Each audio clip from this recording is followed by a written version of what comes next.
Hi everyone. One of the things you will have to do as an institutional pharmacist is check IV medications that have been compounded. And what I have here is really the simplest version of this, called a small volume parenteral. Here we have an active medication. It already came in a liquid solution form. So in order to make this medication, a certain volume will have to be pulled out of this vial and then injected into a bag of diluent, usually between 50 and 250 mLs of a specific diluent. So this is kind of the simplest example of something you may need to check. And although as the pharmacist, you sometimes do compound, more frequently this is done by a technician or an intern.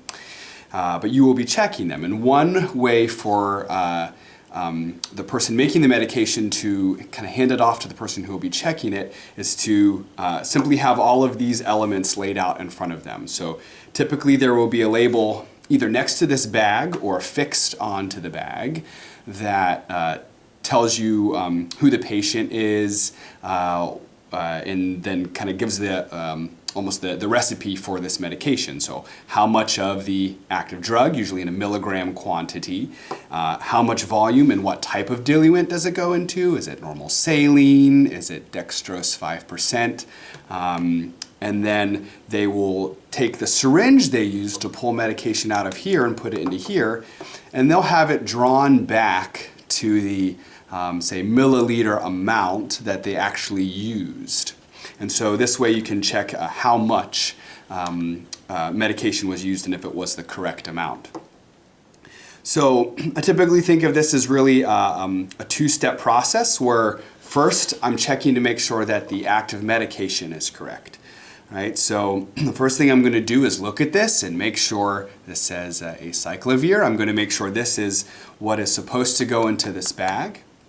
And then I'm going to look, you'll see also on this label that there is a concentration there. So by using that concentration and the amount that was pulled up in the syringe, I can tell the milligram quantity that went into this bag to make sure that was correct, right? So the technician or the intern did some math there, and I have to make sure that that's all right. What I'm going to do then next is make sure that the expiration date is okay, right? So on this active drug, it's going to have its own manufacturer expiration date, and I need to make sure that that is, has not been surpassed. All right, so that's checking the active medication part. The next thing I need to check is the diluent. So the first thing I'm going to do is I got to make sure it's the right type of diluent. So this is 0.9% sodium chloride, normal saline. And I'm going to make sure that that was what was actually on the label as opposed to a different type of fluid. These things all look alike. They're all a clear fluid in the same types of bags, so those things do get missed. I'm also going to check that the volume's the same. So up here you see that this is a 100 ml bag. I'm going to make sure that that is what was intended on the label, that it was indeed supposed to go into 100 milliliters of sodium chloride. And then this bag also has its own expiration date. So these are sometimes hard to see. They're sometimes on the top on some of these bags. On these particular bags, they are on the back. So you can, it's a little hard to read on the screen here. But you'll be able to check that the diluent itself is also within the manufacturer expiration date. All right, the last thing I'm going to do is inspect this bag for defects and clarity. So I'm going to look at the solution. Sometimes you can kind of hold it up to the light. Some pharmacies do have special lights within their compounding areas to make sure that, to hold the bag against to make sure that there aren't any particulates, right? So I'm going to look this over. I'm making sure nothing's leaking out of it. I'm making sure that I don't see any particulates or pieces of the rubber septum from the vial or the bag, make sure none of that's floating in there. And as soon as I have determined that all of that's okay, I have done most of the job here. The very last thing you will likely need to do is check the beyond use date. That is different than the expiration date that is on either the active medication or the diluent. Rather, that's the time after this drug has been compounded that it can no longer be used. And this is usually based off of either microbiological stability, which refers to whether organisms may have grown in this bag, or chemical stability, where maybe the drug breaks down after a certain amount of time.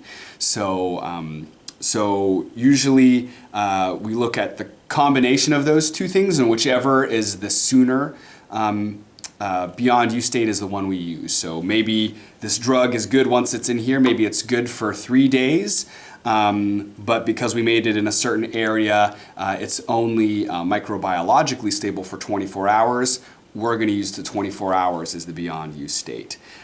So in this particular simulation, what you will have to do is look at the beyond use state rules for microbiological stability, which is from USP 797.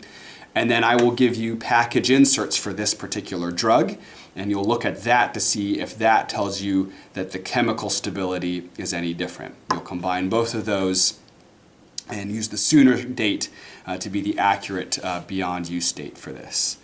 The final thing you'll need to look at is to make sure that you have correct storage requirements on this, right? So if this is something that has to go into a refrigerator, there should be a refrigerate sticker.